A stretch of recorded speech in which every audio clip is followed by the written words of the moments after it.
The rain had just stopped, leaving a thin mist hanging in the air. Jacob's old pickup rattled along the back road, headlights cutting through the fog. He was halfway home from a late shift at the garage when something white flashed along the roadside. He slowed instinctively, squinting through the windshield. That's when he saw her. A woman, barefoot, soaked to the skin, running like her life depended on it. Her wedding dress was torn at the hem, muddied and clinging to her legs. Her veil had long vanished, and her hair stuck to her cheeks in wet strands. She kept glancing over her shoulder, as if expecting someone to grab her from the shadows. Jacob hit the brakes. He rolled down the window slowly, careful not to scare her. "Hey, you okay?" he called out, voice low and gentle.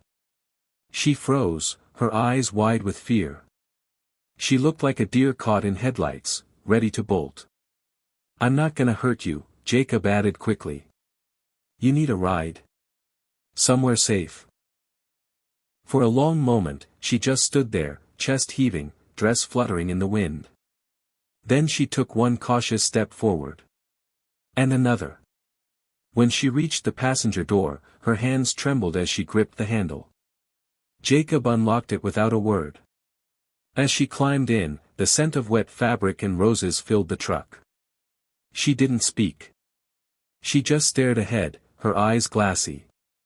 Jacob glanced at her, then reached behind his seat and handed her his flannel jacket.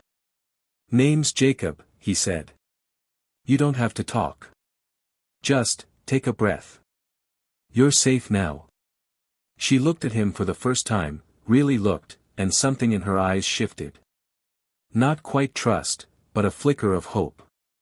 "My name's Emily," she whispered. "Thank you for stopping." Jacob gave a small nod and eased the truck back onto the road. He didn't know who she was running from. But he knew one thing: no one should have to run like that on their wedding day. The rain had passed, but Emily's storm had just begun. Jacob's home sat at the edge of a quiet field, humble, lived in, and warm.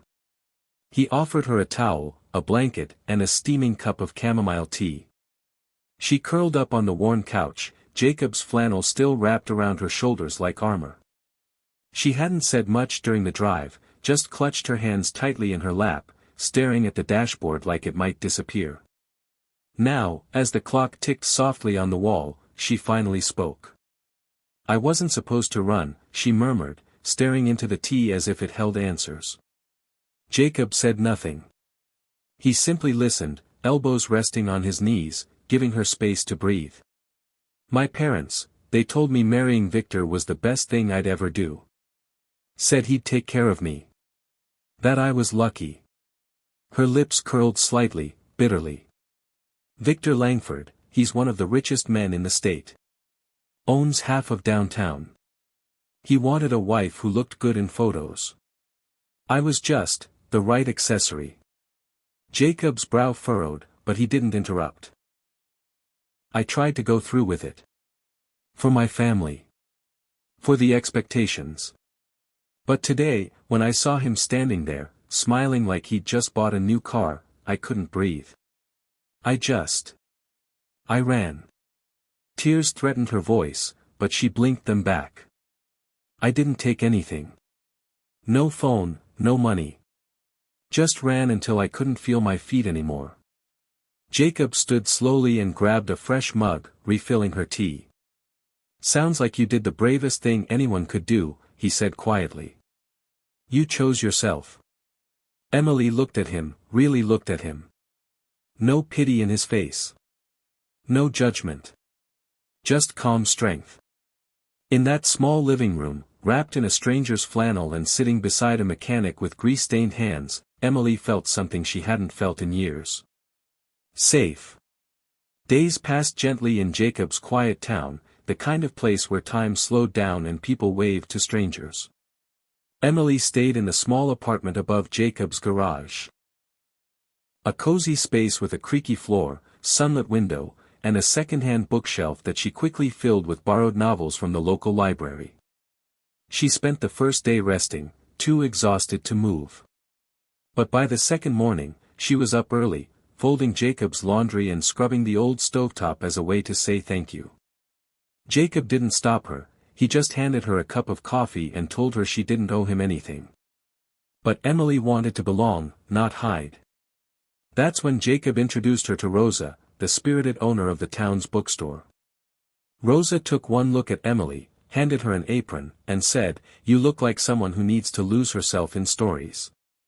Emily began working there part-time, organizing shelves, helping customers find old poetry collections, and recommending her favorite novels.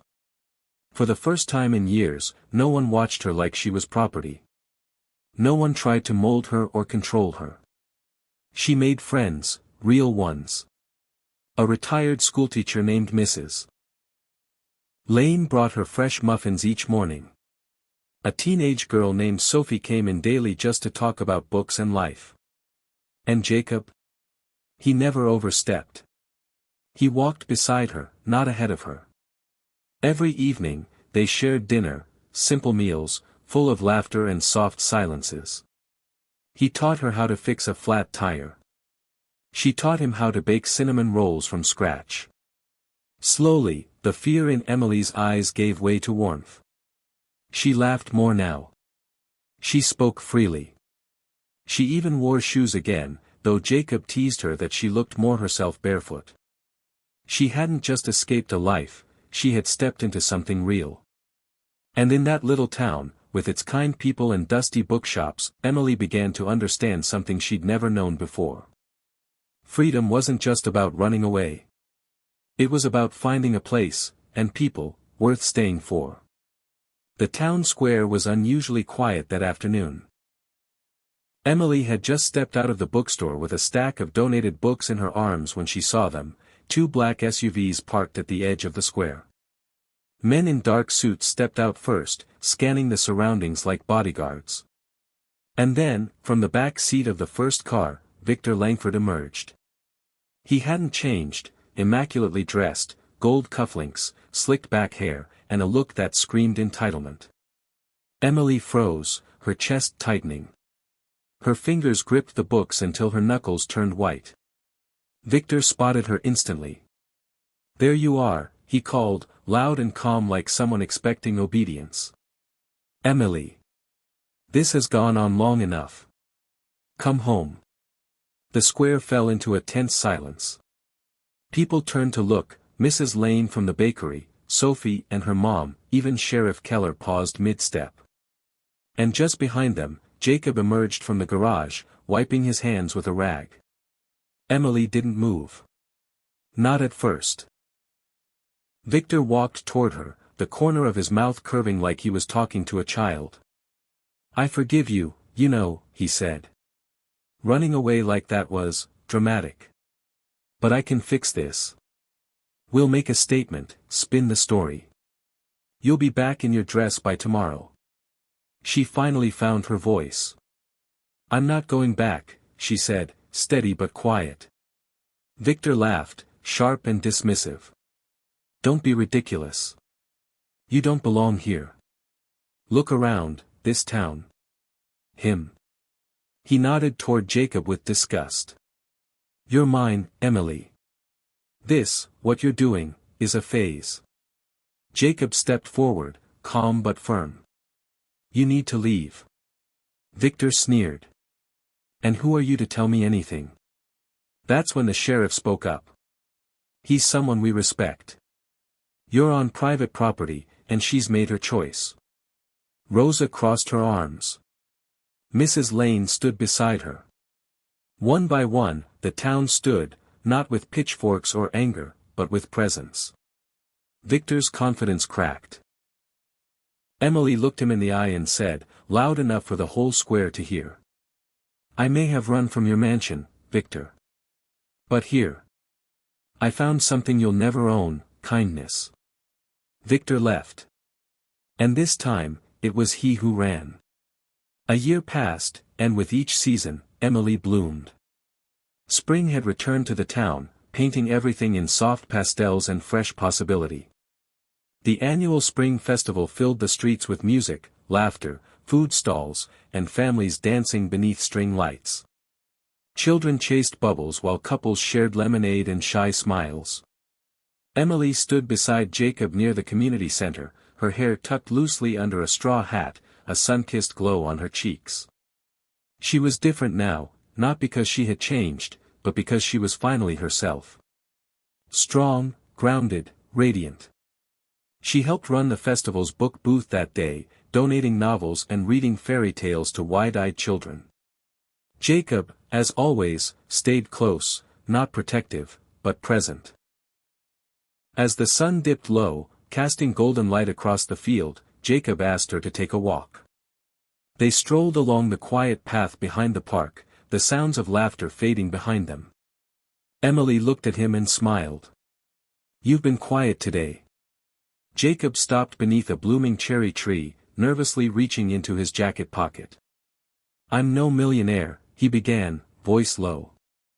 "I don't have a mansion, or chauffeurs, or anything shiny to offer. But I've got a heart that beats steadier since you walked into my life, and a home that feels warmer with you in it." He pulled out a small velvet pouch, not a box, and opened it to reveal a delicate silver locket, old and worn, engraved with tiny initials. "This was my mom's. She wore it every day until she passed. Said it held the best parts of her heart. I figured, maybe now it could hold mine too." Emily's eyes welled with tears. It wasn't diamonds. It wasn't lavish. It was love. She took the locket gently, holding it to her chest. "You didn't rescue me, Jacob. You let me rescue myself. And you stayed, while I figured out how to fly." Then, without hesitation, she wrapped her arms around him and whispered, "Yes." And under that blooming tree, surrounded by the quiet magic of kindness and second chances, two souls found home, not in wealth, but in each other.